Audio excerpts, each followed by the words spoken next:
Qué mejor escenario que la mítica Librería Popular de Albacete para acoger en la ciudad la presentación de Los Carriles de la Vida, el libro que recoge buena parte de las experiencias vitales de un ferroviario eterno, de un sindicalista puro, siempre rodeado de amigos y compañeros, que actualmente dirige la Fundación Abogados de Atocha de Comisiones Obreras y para el que abundan las palabras de cariño por parte de quienes lo conocen bien y no han querido dejar de acompañarle en un momento como este. Es una figura entrañable, una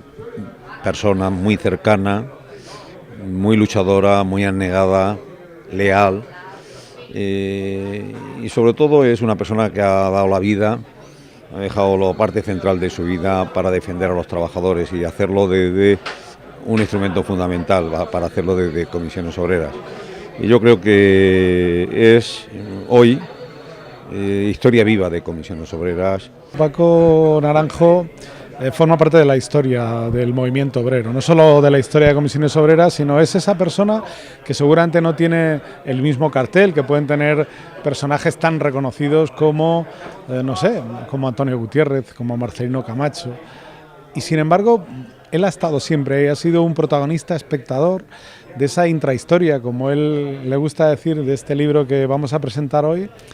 en el que nos cuenta esas cosas pequeñas y grandes que ocurrieron en unos años maravillosos, bueno, aterradores a momentos en los que la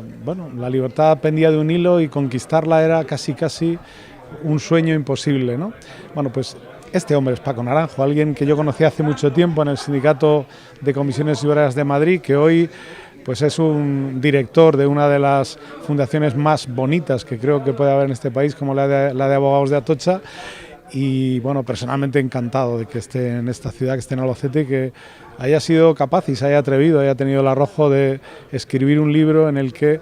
bueno, yo creo que se cimentan las grandes historias. Si hay quien dice que la historia es para quien la escribe, ¿no?,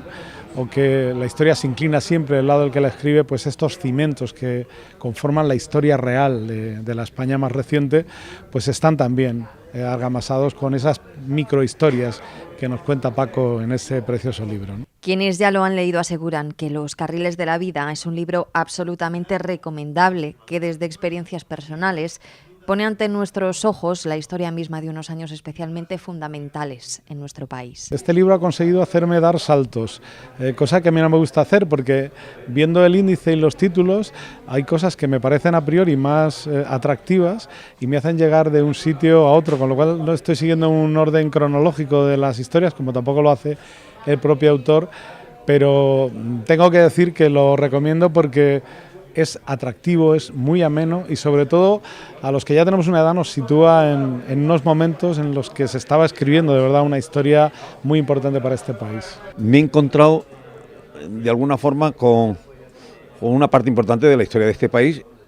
y quienes somos pues ya pues de su misma edad, por lo que nos encontramos es que nos ha hecho revivir una parte importante. Es decir, a mí, pues cuando habla del charco obrero, me recuerda a la piscina de educación y descanso en Albacete. Cuando habla de la cartilla de racionamiento, me recuerda aquello. Cuando habla de cómo se va construyendo el sindicato en el país, pues me recuerda el cómo lo fuimos haciendo. Cuando habla de Marcelino Camacho, pues no puedo por menos que hacerlo. Cuando habla de Miguel Hernández, pues me recuerda que cuando un grupo de gente de Albacete fuimos en el año 76 a Orihuela a pintar unos murales, que por cierto existen todavía. Es decir, es una parte, lo que ha venido es a recordar esa parte de la historia, y lo que viene también a descubrir es lo gran persona que es decir, cómo ha ido conservando, ha ido construyendo amistades y relaciones a lo largo de toda su historia. Recuerdos más personales, pero también otros que sacudieron a toda una sociedad y que se cuelan en los relatos en primera persona de un Paco Naranjo que ha tenido esos momentos como protagonistas de los carriles de su vida. Desde el 14, la huelga del 14 de diciembre, con anécdotas curiosísimas como es la de que participa en la negociación de los servicios mínimos para el tanatorio de Madrid, para cómo enterrar a los 100 muertos de aquel día, del día 14 de diciembre, o cómo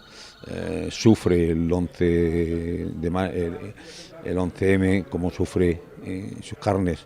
el acontecimiento en el que se encuentra pues a los hijos de dos amigos y dos compañeros muy cercanos como Rodolfo Benito o Pilar Manjón,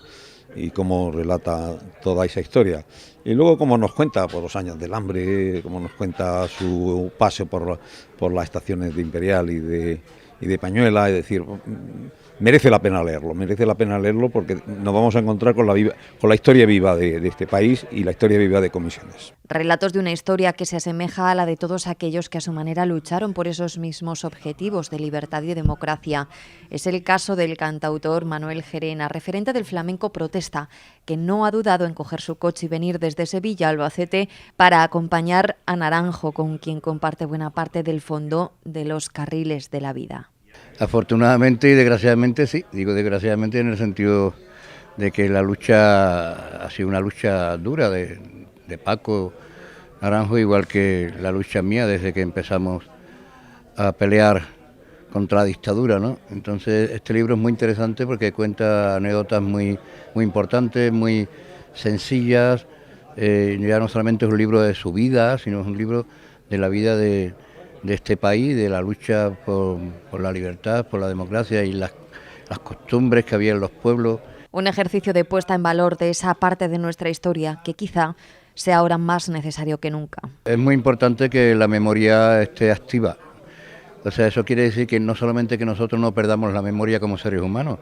sino que la memoria, en el sentido general, esté activa, porque de la memoria se alimentan los pueblos. O sea, un pueblo no puede estar naciendo continuamente, no pueden estar continuamente naciendo gente nueva y pues luego esta gente nueva no recurra a la memoria de su tierra, de su gente, ¿no? Y eso es muy importante para el saber. Precisamente hay que echar mano de la experiencia de los seres humanos. Y el gran protagonista, Paco Naranjo, nos cuenta cómo ha querido plasmar desde detrás del telón esa importante historia que ha vivido. La esencia de este libro es que ha habido mucha historia, ha habido grandes hechos desde la transición hasta aquí, y eso lo han contado los grandes medios de comunicación. Entonces yo lo que he tratado con este libro es la intrahistoria, lo que hay detrás de esas grandes historias, lo que hay detrás, como decía Unamuno, que la historia, la noticia en sí grande que pasa la historia son las grandes olas de los océanos, y yo lo que quería es con mucha más tranquilidad solo poner las olas que van por debajo del mar, las tranquilitas, y en ese sentido pues he recordado cosas como el 14D, he recordado a poetas de la izquierda como es Miguel Hernández, Rafael Alberti, Lorca. He recordado a cosas que me han pasado a mí, especialmente en torno al ferrocarril, que le han pasado a compañeros de comisiones obreras no tan conocidos como estos que he nombrado antes, pero sí a otros sí bastante conocidos, como Marcelino Camacho, por ejemplo, y cosas, pero insisto, desde las cortinas de detrás del escenario y nunca desde el escenario. He recordado pues cosas buenas me refiero, positivas.